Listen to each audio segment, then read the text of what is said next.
अंतरराष्ट्रीय युवा विद्वान, जैन दर्शन में यूनिवर्सिटी टॉप व गोल्ड मेडलिस्ट, जैन सिद्धांत एवं न्याय विषयों को सरलता से समझाने वाले, यूएसए, इंग्लैंड, ऑस्ट्रेलिया आदि अनेक देशों में जैन धर्म की महती प्रभावना करने वाले, पंडित टोडरमल पुरस्कार, युवा विद्वत रत्न आदि अनेक पुरस्कारों से सम्मानित मूर्धन्य विद्वान डॉक्टर संजीव कुमार गोधा जयपुर द्वारा जानिए धर्म का मर्म। मुंबई के एक साधर्मी भाई की ओर से इन प्रवचनों का प्रसारण किया जा रहा है।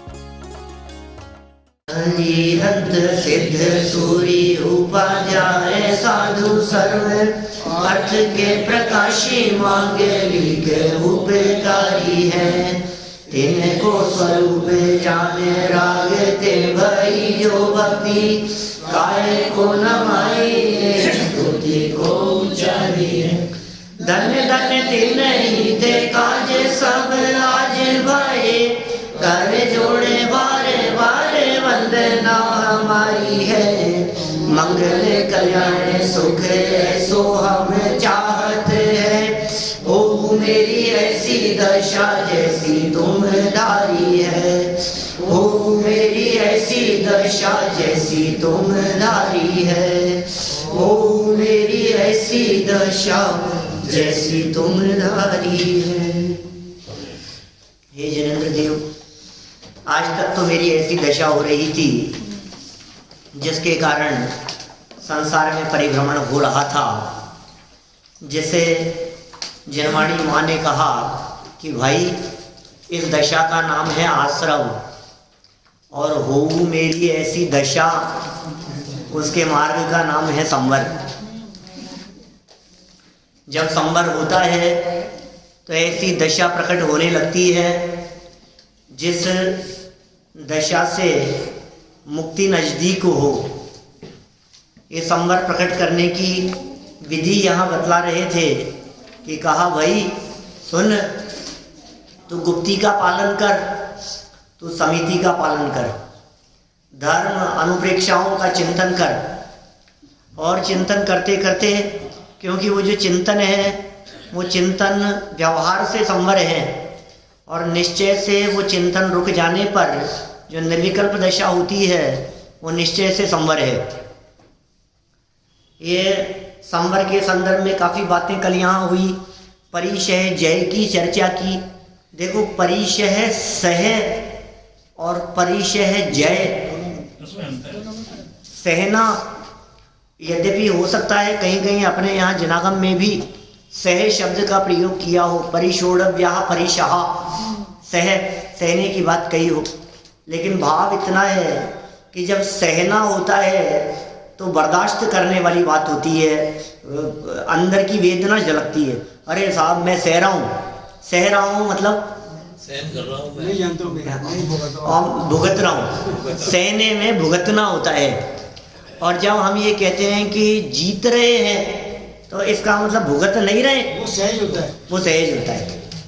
तो हमारे मुनिराज परिशहों को सहते नहीं है, माने भुगतते नहीं है, वे परिशहों को जीतते हैं।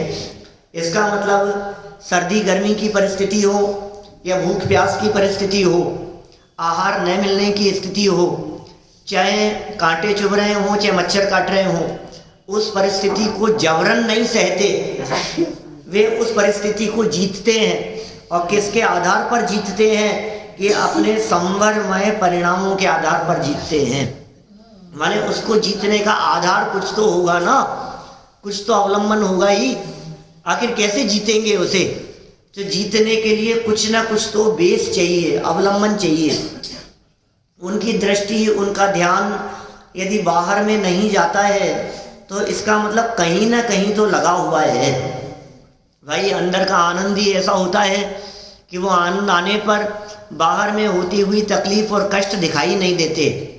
अरे साधारण से छोटे छोटे से बच्चे जब खेल खेल में लग जाती है चोट, तो चोट लगे हुए में दर्द का अनुभव नहीं होता और खेलता रहता है। और जब खेलने के बाद 2 घंटे बाद जब घर में आया तब कहता है कि ये मेरे कहीं की लग गई ये कैसे लग गई। अब उसे दर्द दिखाई देता है। इसका मतलब दर्द की तरफ ध्यान क्यों नहीं जा रहा था? ये बताओ? ध्यान दूसरी तरफ, क्योंकि ध्यान कहीं दूसरी तरफ था। वो खेल का आनंद जब होता है, खेल में जब मजा आ रहा होता है, तो चोट का कष्ट भी कष्ट नहीं लगता। तो जिन महामुनिराजों को इस देह से भिन्न आत्मा का अनुभव और उसका आनंद आ रहा हो, तो फिर ये देह का कष्ट उन्हें परेशान करने वाला कैसे लग सकता है? हाँ, थोड़ा फर्क कर सकते हैं अपन ऐसा, लेकिन एक ही चीज मान करके चलो आप उसको। अभी तो वो सुख की बात कर रहे हैं अपन कुल मिला करके। देखिए 59 नंबर का ये श्लोक 537 नंबर पेज पर संवर की चर्चा को थोड़ा सा आगे बढ़ाते हैं। एवं च त्वयि सत्यात्मन कर्माश्रव निरोधनात् निरंध्र कोत बद्धूया निर्वायो भवाम्बुधौ। और हे आत्मन, कर्मों का आश्रव रुक जाने से तू इस प्रकार निराश्रव होने पर छिद्र रहित नौका के समान तुम संसार रूपी समुद्र में निर्विघ्न हो जाओगे। देखिए कितने सरल शब्दों में सरल बात कह रहे हैं। कल हमने ये चर्चा भी की थी थोड़ी बहुत आपसे। नाव के छेद को रोक देना, छेद रोक देना, उसका नाम नाव का संवर। उन्होंने कहा इसी तरह से आते हुए कर्मों का रुक जाना, उसका नाम संवर। आश्रव निरोध संवर है, ऐसा उमा स्वामी आचार्य ने कहा है। और ये जो पढ़ते हैं ना अपन भूधरदास जी की बारे भावना, इसमें बहुत सुंदर इसी तरह के शब्दों का प्रयोग किया है। देखो आश्रव और संवर, इन दोनों की लाइनें पढ़ता हूं बारे भावना की, याद होंगी आप लोगों को। मोह नींद के जोर जगवासी घूमे सदा, और करम चोर चाहूं और सर्वस लूटे सुध नहीं। ये तो हो गई आश्रम की बात। कर्म रूपी लुटेरों ने हमारा सब कुछ लूट लिया और हमें कुछ खबर नहीं पड़ी। और क्यों लूट लिया? क्योंकि हम सो रहे थे, क्या मोह की निद्रा में सो रहे थे। देखो भाई, तुम सोते पड़े रहोगे और चोर चोरी करके ले जाए, और इसमें चोर की क्या गलती? तुम सो रहे थे, तुम जग जाते तो भाग जाता। बिल्कुल ऐसा ही है व्यवस्था। तुम जगे और चोर भागा, और तुम सोए और चोर आया। जागा और चोर भागा। तो मोह नींद के, और जोर, उसका जोर था, तुम्हारा नींद का जोर था, नहीं तो खटपट में थोड़ी सी आंख खुल जाती। और नींद का ऐसा जोर था कि जगवासी घूमे सदा, कर्म रूपी चोर चारों और चारों ओर से सर्वस्व लूट लेते हैं। ये जोर का मतलब यहाँ मिथ्यात्व हो गया। जोर मतलब मिथ्या, दर्शन मोह। दर्शन मोह माने कौन सा मोह? कि दर्शन मोह। मोह नींद के जोर जगवासी घूमे सदा, और कर्म रूपी चोर चारों ओर से सब कुछ लूट गया, इसे खबर नहीं है, सुध नहीं, कुछ होश नहीं, सर्वस्व लूटे सुध नहीं। अब संवर कहते हैं आगे की भावना बोलो। सबसे बड़ा लुटेरा है। अभी ये जो कर्म रूपी चोरों की बात है ना, दर्शन मोह।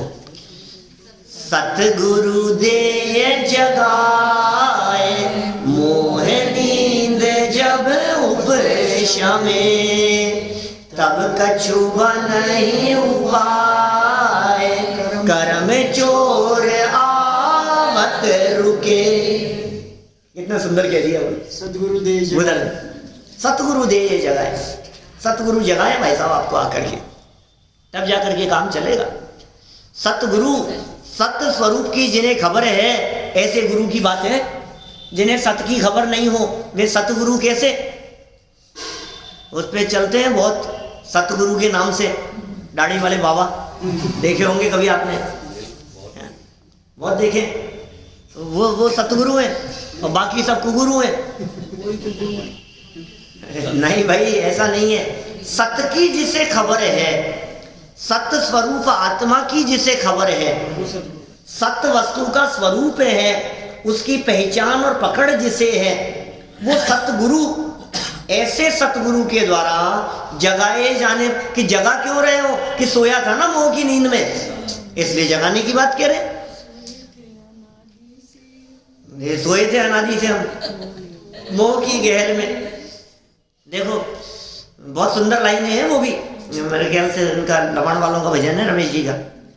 सोए थे अनादि से हम मोह की गहर में, सोए थे अनादि से हम मोह की गहर में, वीर की वाणी से आए चेतना महल में,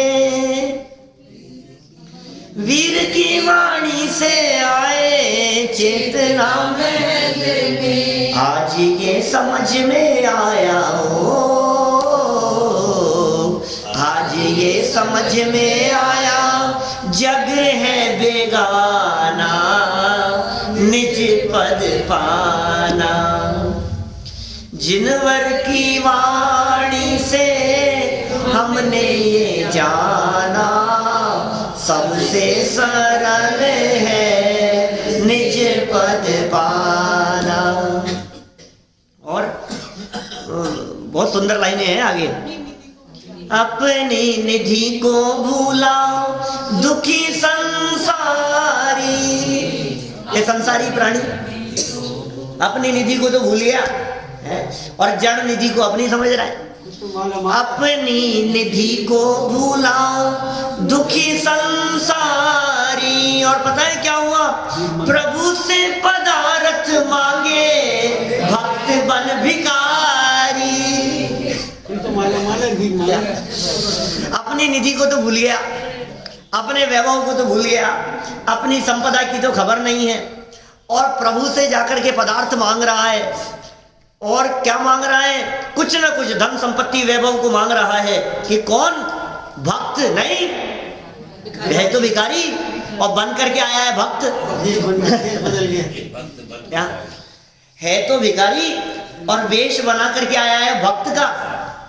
अपनी निधि को भूला दुखी संसारी, प्रभु से पदार्थ मांगे भक्त बन भिखारी। और फिर क्या कहा, भोगों के भगत।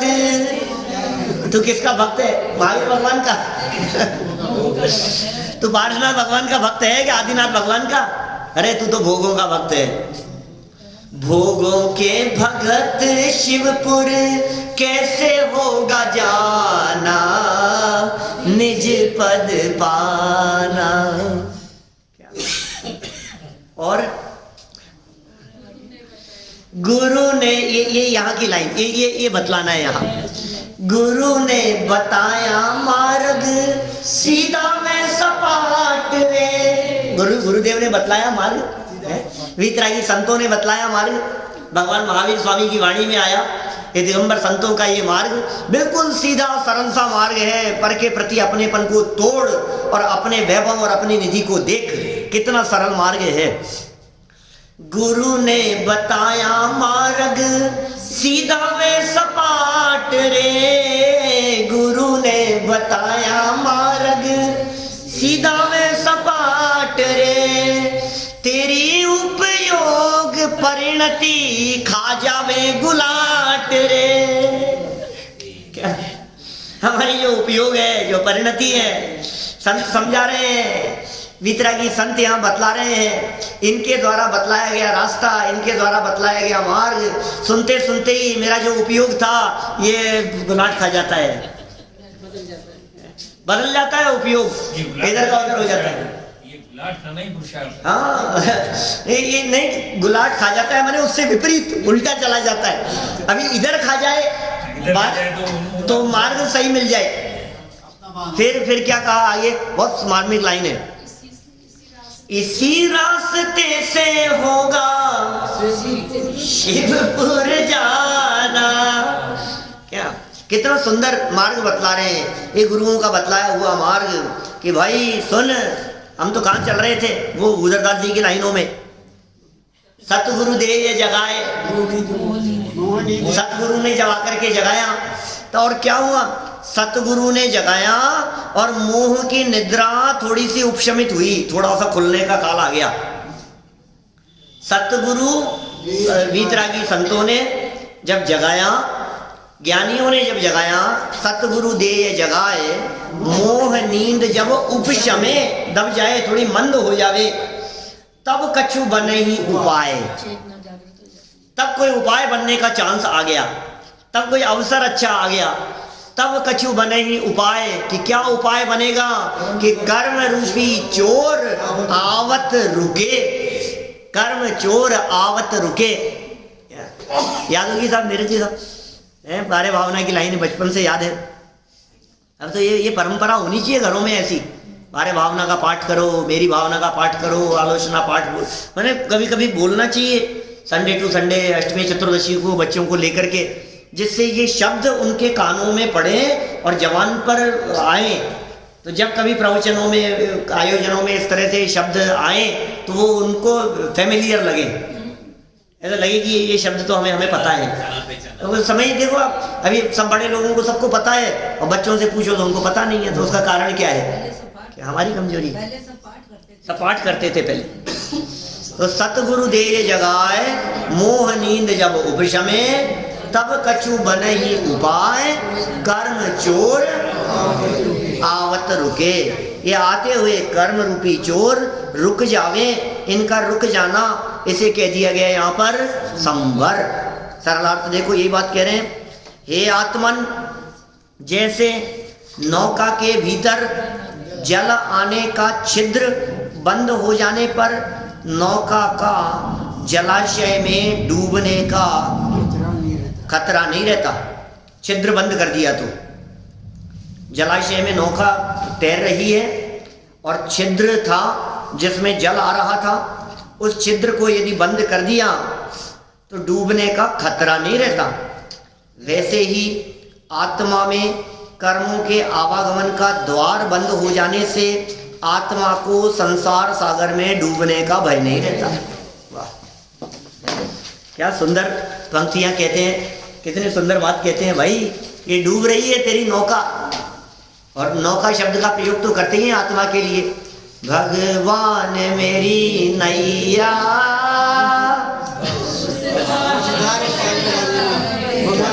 कैसे कैसे लगाएंगे भगवान, कैसे लगाएंगे? खुद तो मालिक बन करके बैठना चाहता है और भगवान को वो नाव चलाने वाला नाविक बनाना चाहता है। तो सोच तो सही, बोले मैं तो बैठ गया, मेरी तो नाव है, मैं तो बैठ गया, मैं तो मालिक हूँ, और भगवान तुम चलाओ इस नौका को, तुम पार लगाओ। ये कोई समझदारी की बात है? तुम ही खेवन आ रहे हो, तुम ही पार लगाने वाले हो कि भाई मेरी नौका तो मैं ही पार लगा सकता हूँ। हाँ, लेकिन ये नौका पार कैसे लगेगी वो रास्ता प्रभु ने दिखाया है, वो मार्ग प्रभु ने बतलाया है, वो विधि भगवान के द्वारा बतलाई गई है। माने उनके द्वारा बतलाई गई विधि, उनके द्वारा बतलाया गया मार्ग, उनके द्वारा बतलाया गया रास्ता। प्रभु ने बताया मार्ग सीधा व सपाट रे, वो जो रास्ता उन्होंने बतलाया है वो रास्ता है जैनेन्द्र देव। मैं अपना लूं तो मेरी ये डूबती हुई नौका है जो संसार रूपी समुद्र में डूब रही है। देखो, जब नौका डूबती है तो अधोगति होती है, नीचे गिरेगी ना, नीचे की तरफ जाएगी ना। अब यदि ये मेरी नौका यहाँ से डूबी दीपेश जी, तो अपनी ये नौका कहाँ जाएगी? यदि डूबेगी तो कहाँ जाएगी? बोलो, इस मनुष्य गति से नीचे उतरो तो कहाँ जाओगे आप? या तो तिर्यंश में चला गया या नरक में चला गया, ये हालत दिखती है। तो ये डूबे नहीं अपनी नाव, तो इसके लिए प्रयास क्या करें? तो कह रहे हैं भाई तुझे डर नहीं रहेगा तो इस छेद को बंद कर ले, उपाय बतलाओ भगवान क्या है। तो सुनो, हम उपाय बतलाते हैं तुम्हारे को। 60 नंबर का श्लोक देखो, आगे पढ़ लिया ना ये? हाँ, पढ़ लिया। 60 नंबर देखो, 538 नंबर पेज पे 3 श्लोक हैं अभी, ये तीनों पढ़ेंगे अभी अपन, समय है अभी अपने पास में बहुत। विकथादि वियुक्त स्वमात्म भावनयान्वित त्यक्त बाह्य प्रभु भूया गुप्त्याद्यास्ते कर स्थितः। हे आत्मन, विकथादि प्रमादों से रहित और आत्म भावना से युक्त होकर तू बाह्य पदार्थों में वांछा रहित हो। ऐसा होने पर गुप्ती आदि तेरे हाथ पर रखी हुई वस्तु की तरह हो जाएगी। अब देखो कितने सुंदर ये उपाय बतला रहे। करना क्या है भाई साहब, ये बतलाओ आप तो, मुझे करना क्या है, मैं करूं क्या? अब ये कर्मों को रोकने के लिए मैं बुद्धिपूर्वक क्या प्रयत्न करूं? वैसे टोडरमल जी साहब ये कहते हैं मोक्ष मार्ग प्रकाशक में, उनका ये कथन है कि भाई बुद्धिपूर्वक तेरा काम तो तत्व विचार में उपयोग लगाना है। तत्व निर्णय के लिए तत्व विचार कर, ये बुद्धिपूर्वक तेरा काम है। और यहाँ क्या कह रहे हैं कि बुद्धिपूर्वक विकथा रूपी प्रमाद से रहित हो। हमारे यहाँ शास्त्रों में 4 विकथाएं कही है। विकथाएं 4 हैं। विकथा माने चर्चा, बोलचाल, दिन भर दिमाग में उपयोग में घुमाना खोटी बातों को। वे 4 तरह की ऐसी खोटी बातें हैं जिन बातों से तेरे तेरे घर गृहस्थी का कोई संबंध नहीं। क्या माने जिनसे तेरे लौकिक उन्नत पारलौकिक तो बात ही नहीं है, लौकिक उन्नति का भी संबंध नहीं है। स्त्री कथा, क्या स्त्री कथा, स्त्रियों के बारे में चर्चा है क्या, और दूसरे स्त्रियों के बारे में बातें, और वो विकल्प अपने दिमाग में घूमते रहें। और स्त्री कथा के बाद राज कथा, राजनीति की चर्चा।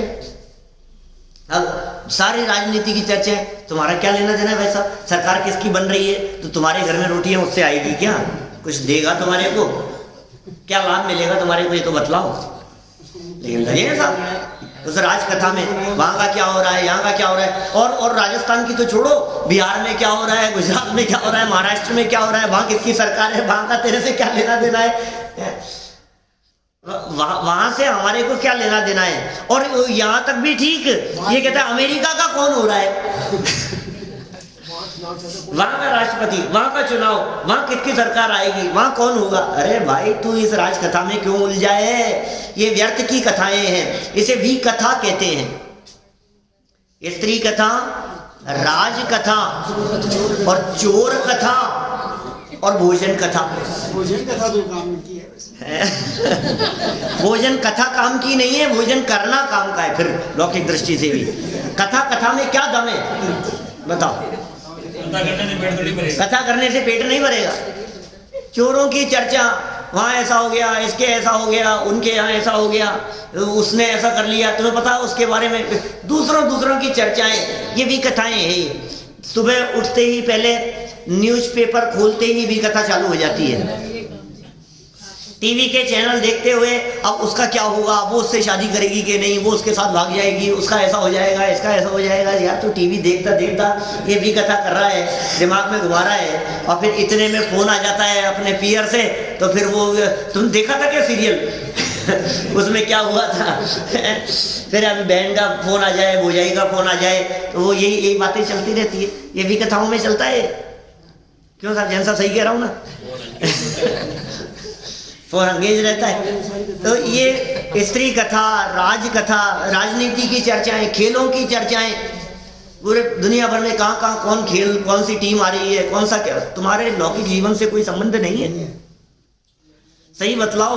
ऑफिस में बैठ करके, दुकान पर बैठ करके, शोरूम पर बैठ करके जो आप इधर उधर की बातें करते हो, क्या ढोलिया जी साहब, ये इनसे आपके पारलौकिक और लौकिक दोनों ही जीवन से किसी प्रकार का संबंध नहीं है। अनर्थ दंड है ये अनर्थ दंड है। ऐसे पाप हैं, हमें पता ही नहीं है। पाप तो हंसते हंसते करता है, फल भुगतने का समय आएगा तो आंख से आंसू आएगा, रोते रोते भुगतना पड़ेगा, और फल तो भुगतना ही पड़ेगा।